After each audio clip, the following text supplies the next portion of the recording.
तो भगवान के शुद्ध भक्त है, प्रभुपाद जी लिख रहे हैं, शुद्ध भक्त की शरण ग्रहण जिन भक्तों ने करी है और उनकी सेवा करते हैं, वो भक्त प्रभुपाद के नाम से पुकारे जाते हैं। किस नाम से? प्रभुपाद। प्रभुपाद का मतलब जिन्होंने प्रभु के पाद चरणों की शरण ग्रहण करी है, प्रभु के चरण में जो रहते हैं, उनका नाम है प्रभुपाद। इसलिए भक्ति सिद्धांत सरस्वती ठाकुर को प्रभुपाद कहते थे और भक्ति वेदांत स्वामी को स्वामी जी कहते थे। लेकिन कुछ समय बाद स्वामी जी के फॉलोअर्स उस प्रभुपाद जी ने बोला, तुम्हारा जो मन हो बोल सकते हो।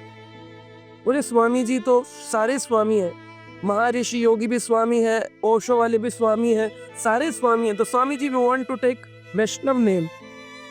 तो प्रभुपाद ने उदाहरण दिया, आप प्रभुपाद कह सकते हो, आप विष्णुपाद कह सकते हो, विष्णु के चरणों में पाद, चरणों में रहने वाली। आप भगवत पाद कह सकते हो, भगवान के चरणों में रहने वाला।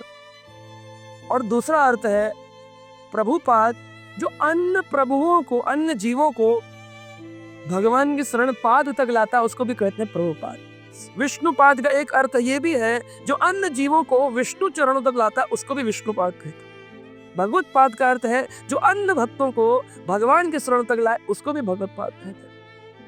तब प्रभुपाद जी के भक्तों ने उन तीनों नामों में से चयन किया, क्या? प्रभुपाद की, ऐसे प्रभुपाद जी का नाम। लेकिन इस बात पर गौड़िया मठ के जो लोग थे, वो बोले हमारे गुरु महाराज भी, प्रभुपाद के गुरु महाराज भी प्रभुपाद थे और प्रभुपाद जी के शिष्य प्रभुपाद नहीं कहला जा सकते। लेकिन यहाँ क्या लिखा है? जिस व्यक्ति ने शुद्ध भक्त की शरण ग्रहण करी हो, वो स्वयं शुद्ध भक्त जैसा हो सकता है, इसीलिए उसको भगवान कहा जा सकता है। कहा जा सकता है, अगर शुद्ध भक्त को उसको भगवान कहा जा सकता है। तो भगवान कहना गलत तो नहीं है, प्रभुपाद कहना गलत तो नहीं है, क्योंकि उसने प्रभुपाद की शरण ग्रहण करी और उनकी शरण में रहने वाला अगर यथारूप सब कुछ पालन कर रहा है, तो वो भी कौन हो गया? प्रभुपाद हो। लेकिन इस बात पे कंट्रोवर्सी है। ऐसा हो गया भाई, टाइटल पेटेंट करवा लिया, अब कोई बोल नहीं सकते, ऐसा तो होता है। और गुरु को बड़ा प्रसन्नता होती है, जैसे पिता को बड़ी प्रसन्नता होती है जब पुत्र उसके नाम से जाना जाता कि देखो हमारा बेटा अग्रवाल जी, क्या लड़का है। बड़े खुश होता अग्रवाल जी हमारे लड़के की तरह। तो लड़के को नाम चेंज करते क्या? टाइटल बोले नहीं, पिताजी अग्रवाल, मैं बंसल, ऐसा तो पिता का जो टाइटल है वही पुत्र को है ना। तो जिस व्यक्ति ने अपने गुरु को अपने पिता रूप में संपूर्ण शरणागति करी हो, उसको क्या अपने गुरु का टाइटल नहीं मिल सकता? जब भगवान अपना टाइटल भगवान दे सकते हैं, तो अपने गुरु प्रभुपाद टाइटल प्रभुपाद नहीं दे सकते? दे सकते हैं कि? हाँ। इसलिए हमको समझना चाहिए कि भगवान के जो भक्त हैं उन्हें भगवान कहा जा सकता है, लेकिन किसको कहा जा सकता है? कुछ गुणों की चर्चा 2 मिनट हम करते हैं। पहला, जिसमें दिव्य गुणों का प्रकट हुआ। क्या हुआ? दिव्य गुण बोलना तो आसान है, दिव्य गुणों का प्रकट। आप अकेले रहेंगे तो हमें भी लगेगा हमें हो गया दिव्य गुणों का। लेकिन भगवत गीता में लिखा है, तुल्यम निंदा स्तुतिर मौनी। जब कोई तुम्हारी निंदा करे या तुम्हारी तारीफ करे, दोनों स्थितियों में तुम समान बने रहो, इसको कहते तुल्यम। तुल्यम यानी इक्वल, निंदा स्तुतिर, स्तुति कोई करे, मौनी, मौन बने रह सकते हो। एक शिष्य ने गुरुजी से पूछा, बोले गुरुजी ऐसा कैसे हो सकता है? निंदा तो सहन हो जाती है, स्तुति में तो आनंद आता है, स्तुति तो अच्छी लगती है। हम लोग कहते माइक लेके करो, आप अकेले में मत। तो कैसे समान बने रहे? भक्त निंदा सहन कर लेगा भजन करके, लेकिन स्तुति सहन नहीं होती है। स्तुति होती है उसके अंदर एक अहंकार प्रवेश कर। तो एक भक्त थे, गुरुजी पूछे, बोला कैसे होगा? गुरुजी बोले इसका उत्तर तुम्हें शमशान घाट में मिलेगा। शमशान घाट में कौन उत्तर देगा भाई? शमशान को घाट क्यों कहते हैं? किसी नदी के किनारे तो होता नहीं, दिल्ली के मध्य में शमशान घाट क्यों कहते हैं उसको?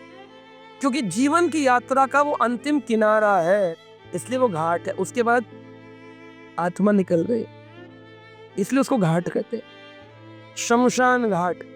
वहां गए, बोले किससे पूछना है? बोले वहां जो मुर्दा है उससे पूछो। बोले क्या पूछो? बोले जाकर के मुर्दे की खूब निंदा करना, वो तुम्हें उत्तर देगा। वो लेट गया, वहां जाकर बैठा रहा, एक मुर्दा आया, शिष्य ने गुरु जी के कहे अनुसार खूब गालियां दी। मरे पड़े हैं, न काम न धंधा, लेते हैं, अकड़ रहे हैं, उठो कुछ करो, खूब निंदा करे। मुर्दा स्माइलिंग फेस। गुरु जी के पास आया, बोला, गुरु जी पूछे क्या उत्तर मिला? बोले कुछ दिया ही नहीं।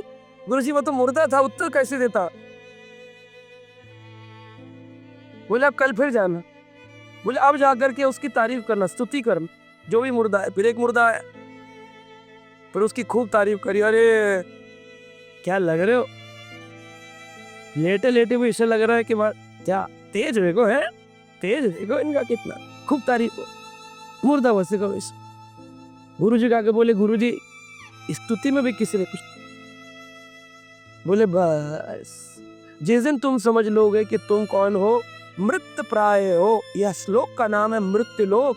यहाँ जिसने जन्म लिया है उसका काम ही है मृत्यु की ओर। मृत्यु लोक, यहाँ जन्म लोक नहीं है, इसका नाम जीवन लोक नहीं है। ये जन्म की यात्रा नहीं है, जन्म से मृत्यु की यात्रा है। यहाँ आसन सिद्ध आसन नहीं है, ये है मरण आसन। तो जो समझ लेगा कि मैं मृत प्राय हो, मैं तो मरने के लिए बना हो, उसको काहे की स्तुति और काहे का मुर्दा हो जाओ। कोई तारीफ करे तो हरे कृष्ण, कोई निंदा करे तो हरे कृष्ण। हम तो मुर्दे हैं, साधु ये मुर्दों का गाँव, ये तो मुर्दों का गाँव। इसमें सबको मरना पड़ता है। 9 भी मरी है, 10 भी मरी है धरणी आकाशा। 9 के 9 ग्रह मर जाते हैं, 10 दिशाएं मर जाती हैं, धरती मर जाती है, आकाश मर जाता है, प्रलय काल में सब मर जाता है। 14 भुवन के चौधरी मरी है, 14 भुवन के मालिक मर जाते हैं। 33 कोटि देवता मरी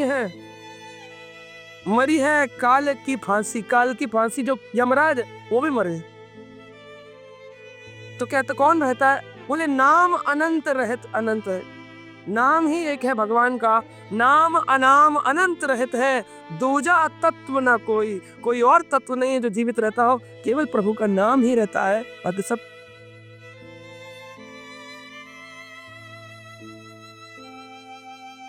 अब ऐसे संसार में निंदा स्तुति मोहनी, अरे तुल्य हो जाओ, तब जाकर के आपने दिव्य गुण को, जिसमें यह आ गया सहनशीलता, वो दिव्य गुण, एक दिव्य गुण है। अभी भी आप बहुत बड़े स्वामी जी हैं, क्रोध आ रहा है, प्रसाद नहीं मिला, ये नहीं मिला, टाइम पे नहीं हुआ, वेलकम नहीं हुआ, ऐसा हो गया वैसा हो गया, हरि बोल, तो आपने दिव्य गुण अर्जित किए। दूसरा है भगवान का प्राकट, भगवान का होना हर कण कण में है, यह बात का अनुभव हो। भगवान कहाँ है? कण कण में मेरा। इसलिए भगवान के भक्त जो हैं वो अपने हृदय में भगवान को धारण करते हैं। और जब विदुर महाराज परिक्रमा लगा के आए पूरे तीर्थों की, तो युधिष्ठिर महाराज ने कहा आपको तीर्थ में जाने की क्या जरूरत थी? आप कौन से तीर्थ में गए? बोले मैं सारे तीर्थों में गया, जब धृतराष्ट्र से झगड़ा किया मैं सारे तीर्थों में गया। बोले आपको क्या जरूरत थी तीर्थ में जाने की? बोले क्यों? तब युधिष्ठिर ने श्लोक कहा, भगवत विद्या भागवत तीर्थम भूतः स्वयं विभु तीर्थम कुर्वन्ति तीर्थानि स्वान्तस्थेना गदाव्रता। बहुत सुंदर श्लोक है। जिसके हृदय में स्वांत हृदयेन गदाव्रता, गदा धारण करने वाले कृष्ण जिसके हृदय में विराजमान हो, भगवत विद्या भागवत, जिसने भागवत विद्या को अपने जीवन में धारण कर लिया है, वो स्वयं जीते जीते क्या बन गया है? भगवान बन गया है। और ऐसा भक्त जिसने भगवान की सारी शिक्षाओं को धारण कर लिया है, वो स्वयं भगवान हो गया है, वो व्यक्ति स्वयं तीर्थ हो गया है। वो जहां जाता है वो तीर्थ में जाकर के कृपा नहीं पाता, वो तीर्थ में जाकर उस तीर्थ को तीर्थ बना देता है।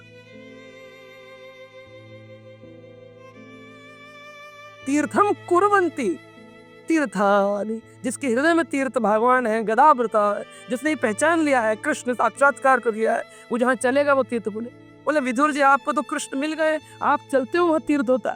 दिल्ली में चलो तो दिल्ली तीर्थ हो गया।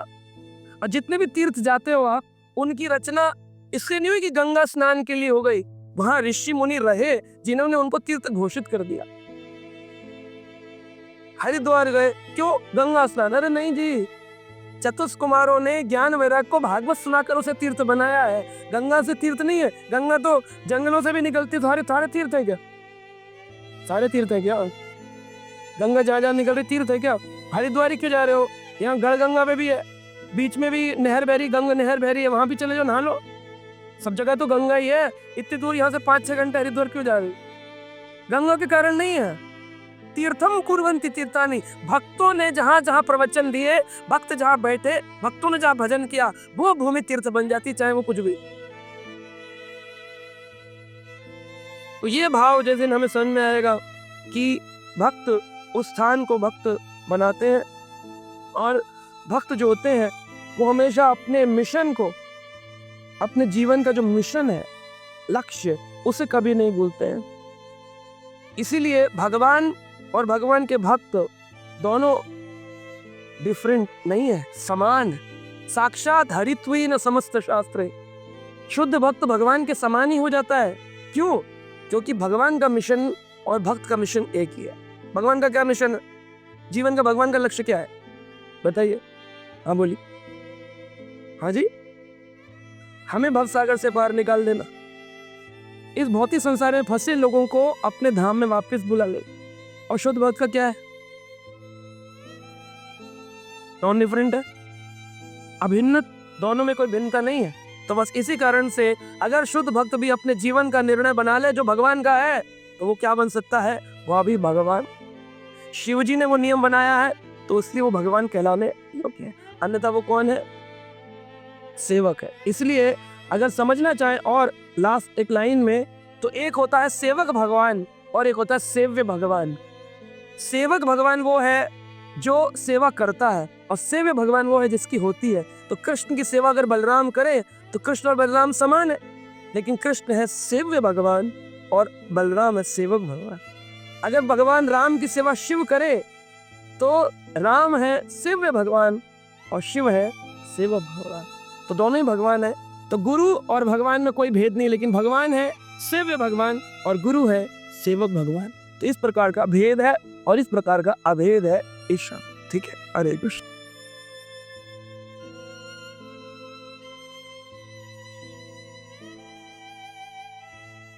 Subscribe now and press the bell icon. Never miss an update.